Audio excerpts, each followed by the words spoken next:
போதும் அத்தை, போதும், நீங்க நடிச்ச நாடகம் எல்லாம் போதும் அப்படின்னு திடீர்னு ஒரு குரல் கேட்க எல்லாருமே திரும்பி பார்க்குறாங்க. இப்போதான் வந்து மதியம் கையில் வந்து பேக்கோட நடந்துகிட்டு இருக்கும் பொழுது என்னடா குரல் எதுன்னு பார்த்தா மலர்கிட்ட இருந்து வருது. ஏய் என்ன நீ எதுக்கு குரலை வசதி பேசிட்டு இருக்க, அவ கூட சேர்ந்து நீயும் கெட்டு போயிட்டியா அப்படின்னு இந்த பக்கம் ராகவன் கத்தும் போது மாமா உங்களுக்கே என்ன நடந்துச்சுன்னு தெரியாது அப்படின்னு வந்து இப்போ மலர் சொன்ன உடனே எல்லாரும் ஷாக் ஆகுறாங்க. இது நடக்கிறதுக்கு முன்னாடி தான் வந்து பார்த்தீங்க அப்படின்னா வந்து இப்போ மதியோட அம்மா அப்பா வேற வந்துட்டு இந்த பாரு நான் சொல்கிறத கேளு மதி, வந்திருக்க இடத்துல நம்ம வந்து இன்னொருத்தவங்க வீட்டில் இருக்கோம், அவங்க வீட்டுக்குன்னு சில ரூல்ஸ் இருக்கும், அவங்க அம்மா அப்பா அவங்க வந்து சில விஷயங்களை விரும்புகிறாங்கன்னா நீ தான் அனுசரித்து போகணும், எல்லாத்துக்குமே நம்ம எல்லாத்தையும் பகச்சிக்கிட்டு இங்கே வாழ முடியாது, நம்ம தயவு செஞ்சு புரிஞ்சுக்கோ அப்படின்னு சொல்ல, சரிம்மா நான் பார்த்துக்கிறேம்மா நீங்கள் கிளம்புங்கம்மா அப்படின்ன உடனே அவங்க வந்து என்ன சொல்கிறாங்க அப்படின்னா நான் பேசிட்டோம் மதிக்கிட்ட எல்லாமே, அவள் ரொம்ப செல்லமாக வளர்ந்த பொண்ணு, அதனால தான் இனிமேல் அந்த மாதிரி நடக்காது, அவள் வந்து எல்லாத்தையும் புரிஞ்சுப்பா, அவள் இதுக்கப்புறம் கொஞ்சம் அனுசரித்து நடந்துப்பா அப்படின்னு வந்து சொன்ன உடனே என்ன சொல்கிறீங்களோ சரி, ஒவ்வொரு தடவையும் வந்துட்டு நீங்கள் இப்படி சொல்லிட்டு போகிறீங்க, அடுத்த நாள் அவள் திருப்பி அதே விஷயத்தான் செய்கிறான், சரி இப்படி கொஞ்சமாச்சு இதுக்கப்புறம் வந்து மாறினா சரி, நாங்களும் வந்து பிள்ளைங்க சந்தோஷமாக இருக்க வேணாம்னு நினைக்கல, ஆனால் வந்து எங்களை பொறுத்த வரைக்கும் அவன் எங்கள் சொல்கிற பேச்சை கேட்டு நடக்கணும், விதண்டாவாதம் பேசக்கூடாது அப்படின்னு சொன்ன உடனே சரி சரி அது இனிமேல் பேச மாட்டா அப்படின்னு அவங்க கிளம்புறாங்க. தலையை குனிஞ்சிட்டு அப்படியே அவங்க வெளில போன உடனே வந்து என்ன இருந்தாலும் அவள் சொன்ன வார்த்தையால் எனக்கு இப்போ சாப்பிடக்கூட தோணலடா அப்படின்னு லக்ஷ்மி திருப்பி இவங்க அம்மா அப்பா போன உடனே ட்ராமாவை ஆரம்பிக்கும் பொழுதே இந்த பக்கம் மலர் என்ன பண்ணுறாங்க அப்படின்னா வந்து பாக்கியராஜை பார்த்து கண்ணை அப்படி சுற்றுறாங்க, அப்படி சுற்றி வந்து என்னடா அது என்னங்க இப்படி நடந்துக்கிறாங்க அப்படின்னு வந்து பேச என்ன பண்ணுறது அப்படின்ட்டு சரி விடுங்கம்மா, அதான் அவங்க அம்மா அப்பா வந்து சொல்லிட்டு போயிட்டாங்கல்ல, இனிமேல் சொல்கிறத கேட்பா, வாங்க நம்ம போய் நம்ம வேலையை பார்ப்போம் அப்படின்னு சாப்பிடுவோம், வாங்கம்மா நீங்கள் சாப்பிடாம எவ்வளோ நேரம் இருப்பீங்க அப்படின்னு வந்து பேசி பார்க்குறாங்க.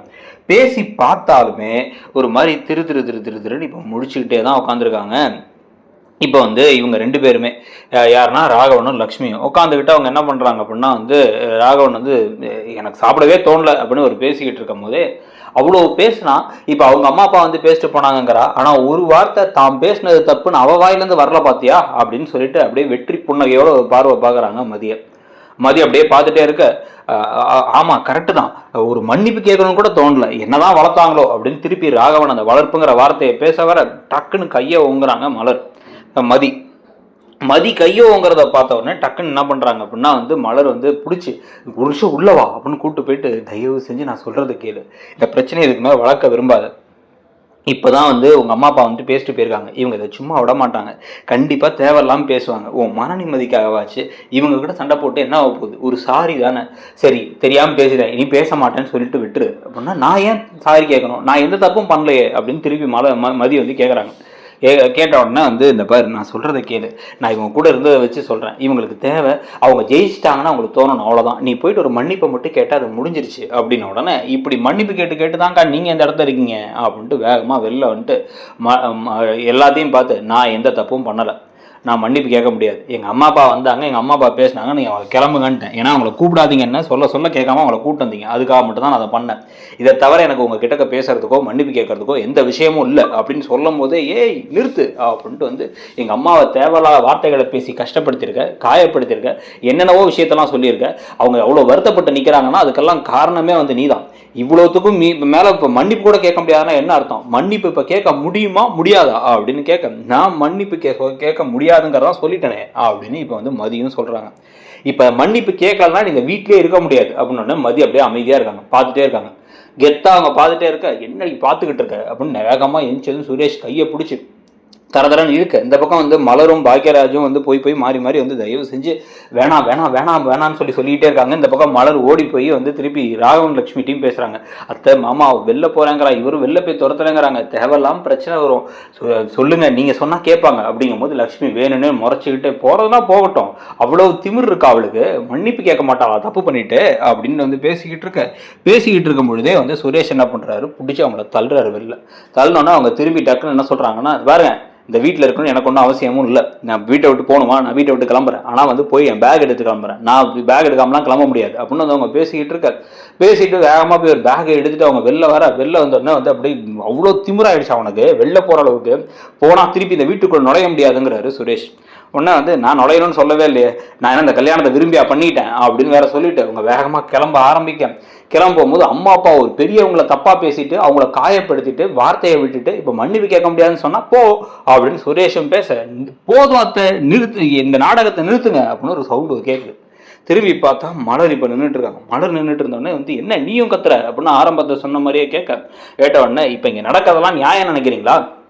சுரேஷோட வாழ்க்கையில் ஒரு பொண்ணை கல்யாணம் பண்ணிக்கலான்னு போனோம். அந்த கல்யாண வீட்டில் கல்யாணம் நின்றுடுச்சு. உடனே இந்த பொண்ணை வந்து மிரட்டி கல்யாணத்தை பண்ணி வச்சாச்சு. அவங்க 2 பேருக்கு ஒருத்தர் பிடிக்காது. இருந்தாலும் அவங்க 2 பேரும் சேர்ந்து வாழ்றதுக்கு இப்போதான் கொஞ்சம் பேசிக்கிட்டு இருக்காங்க. அவங்க சேர்ந்து வாழ்றதை நீங்கள் விரும்புறீங்களா இல்லையானே தெரியல. தேவையில்லாமல் இல்லாதையும் பொல்லாதையும் சொல்றீங்க அப்படின்னு வந்து திருப்பி அப்படியே கண்ணெல்லாம் கலங்கிற மாதிரி ட்ராமா போடுறாங்க லக்ஷ்மி. இன்னும் பாத்தியா இவளும் இப்போ இப்படி பேசுறா, இல்லாததும் பொல்லாததும் பொய்யுமா நான் பேசுறேன். இவளுக்கு கூடி பேசி என்ன வில்லியாக்க பார்க்குறாளுங்க. இவ பேசின வார்த்தையெல்லாம் கேட்டிருந்தா இந்நேரம் வந்து உங்க அப்பா மட்டும் இருந்தா அவருக்கு நெஞ்சே பிடிச்சிட்டு அப்படியே மயங்கி இருப்பாரு அப்படின்லாம் வந்து வசனம் பேசினோடனே அப்படி என்ன அவ பேசிட்டா அப்படின்னா, அவ தேவையில்லாத வார்த்தையை பேசி அவனுக்கு துப்பில்லையான்னு கேட்டா, எனக்கு வளர்க்க தெரியலன்னா நீ எல்லாம் வந்து என்னத்தை வளர்த்து கிழிச்சேன்னு கேட்டாலே அப்படின்னு வந்து சொல்ல, அப்படியா கேட்டா அப்படின்னு திருப்பி வந்து கேட்குறாங்க மலர். ஆமாம் அப்படிதானே கேட்டா அப்படின்னா, அப்போ இது என்ன அப்படின்னு டக்குன்னு ஃபோன் எடுத்து காமிக்கிறாங்க. பார்த்தா பிரச்சனை அதிகமாக போகுதுங்கிறதுனால இவங்களே எல்லாத்தையும் ரெக்கார்ட் வேற பண்ணி வச்சிருக்காங்க. இந்த ரெக்கார்ட் பண்ணதை போட்டு பார்த்ததுல வந்து இந்த டீ கிளாஸை கூட எடுத்து போய் வைக்க மாட்டியா அப்படின்னா, அவரோட டீ கிளாஸு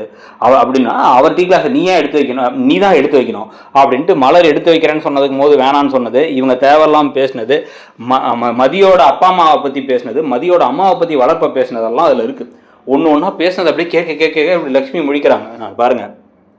ஏன் வளர்ப்பு பற்றி பேசாதீங்க அப்படின்னு வந்து இவங்க 2-3 தடவை சொல்லிட்டு அதுக்கப்புறமா உங்கள் பையனை தான் இதெல்லாம் செஞ்சாரு, அதை கேட்க வேண்டியதானே, எதுக்கு எங்கள் ஏமாவோட வளர்ப்பை பற்றி பேசுறீங்கன்னு இவங்க பதில் தான் சொன்னாங்கிறது அதில் தெளிவாக இருக்குது. ஒன்று வந்து அவர் நீங்கள் பேசி அவங்க அம்மாவை திருப்பி வந்து வளர்ப்பு சரியில்லைன்னு சொன்னதுக்கப்புறம் தான் அவர் திருப்பி வந்து பேசினான். அப்போவும் அவள் அமைதியாக மட்டும்தான் பேசினான். துப்பிள்ளையாங்கிற வார்த்தையோ இல்லை இந்த வார்த்தையோ அந்த வார்த்தையோலாம் எந்த வார்த்தையும் பேசலை. அவள் பேசின உடனே பதில் சொல்ல முடியாமல் டக்குன்னு நீங்கள் நெஞ்ச பிடிச்சி உட்காந்துட்டு எல்லாத்தையும் கூப்பிட்டு இப்போ எவ்வளோ பெரிய பிரச்சனை பண்ணியிருக்கீங்க, அவங்கள வாழ விடாமல் பிரிக்க பார்க்குறீங்க, அந்த பொண்ணு அப்படியே தப்பு பண்ணிட்டா அப்படின்னு இப்படி லக்ஷ்மி பேரஞ்ச மாதிரி நிற்கிறாங்க. சுரேஷ் இப்படி திருப்பி என்னம்மா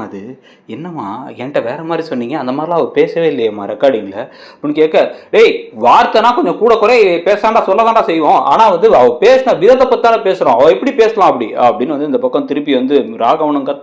கத்துன உடனே வந்து இப்போ திருப்பி கேட்குறாரு சுரேஷ், நீங்கள் தானம்மா முதல்ல அவள் வளர்ப்பை பற்றி பேசியிருக்கீங்க, அதனால தான் அவள் உங்கள் வளர்ப்பை பற்றி பேசியிருக்கா, அவளாம் முதல்ல எதையும் பேசின மாதிரி தெரியலையேம்மா அப்படின்னு உடனே வந்து மாறிட்டான் இவனும் மாறிட்டான் எல்லாரும் மாறிட்டாங்க அப்படின்ட்டு வந்து நாங்கள் யாருக்கிட்டையும் பேச விரும்பல அப்படின்னு வேகமாக ராகவன் லட்சுமி உள்ளார போய் கதை சாத்திக்கிறாங்க. கதை சாத்தின உடனே சுரேஷ், அவங்க அப்படிலாம் பேசவே இல்லை சுரேஷ், நான் உனக்கு வீடியோவில் போட்டு காமிச்சேன்ல, இது இல்லாமல் இன்னமும் நிறைய விஷயம்லாம் நடந்துச்சு, அவங்க தான் தேவையில்லாமல் பேசினாங்க, அத்தை தான் அவள் பேசி வேணே வம்பிடுத்தாங்க அப்படின்னு சொன்ன உடனே சுரேஷ் அமைதியாக கிளம்பி உள்ளார போயிடுறாரு.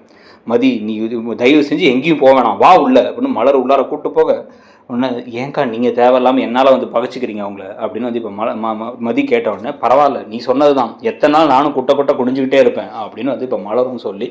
தைரியமாக மலரே வந்து உண்மையை சொல்லுவாங்களா, நீங்கள் என்ன நினைக்கிறீங்க அப்படிங்கிறத சொல்லுங்கள். அப்படி இந்த பக்கம் வந்து பாண்டியன் ஷோ சீரியல்லையும் அதிரடியாக பல திருப்பங்கள் வர மாதிரி இருக்குது. அந்த திருப்பங்களை பற்றி உங்கள் கருத்தையும் சொல்லிட்டு இடம்பொருள் சேனலையும் மறக்காமல் சப்ஸ்கிரைப் பண்ணி அந்த பெல் ஐக்கானை கிளிக் பண்ணிக்கோங்க. தேங்க்யூ.